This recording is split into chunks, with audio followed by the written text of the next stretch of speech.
afternoon, everybody. This is part 3 of historical background of spectroscopy. What we are going to study today is history and what were the early observations. So, the first observation which was made in atomic spectra, it was made in 1966 by Sir Isaac Newton.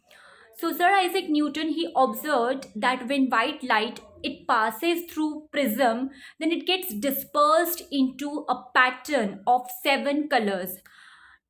The pattern of 7 colors was called spectrum, and hence the name given is spectroscopy. Now, what is electromagnetic spectrum? When white light passes through a prism, what we get, that is just the spectrum which we get, that is just a part of a broad range of electromagnetic radiations. So this is called the visible region of the optical spectra of electromagnetic light. So the broad range of electromagnetic radiations overall, that is called as electromagnetic spectrum.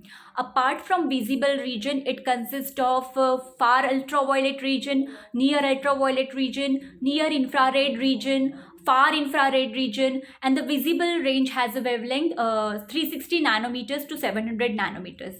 So have a look at the electromagnetic spectrum. So this is the electromagnetic spectrum where we have visible light. Then if we go to left side, we have infrared, microwave and radio waves, which so the wavelength goes on increasing towards this.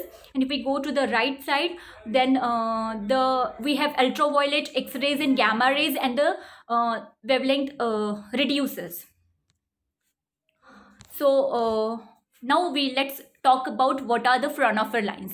So in 1817, Fraunhofer, he discovered the presence of large number of dark lines in continuous solar spectrum. So these lines in his honor were named as Fraunhofer lines.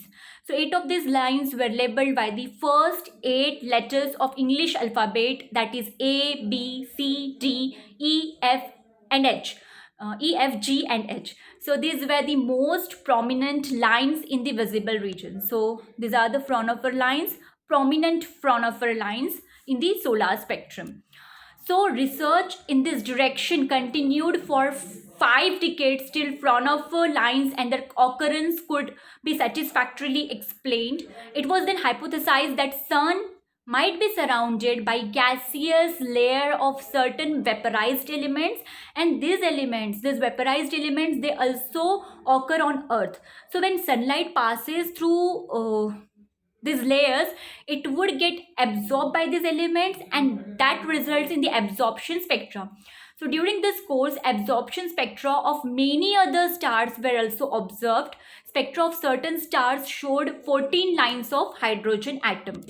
So in 1885, Balmer studied the spectra of hydrogen atom and gave law relevant to hydrogen spectra. Other series representing spectra of hydrogen in different regions were also discovered.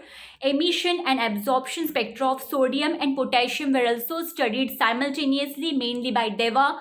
These series were described mathematically by Rydberg and through a mathematical formula which is called as Rydberg's formula.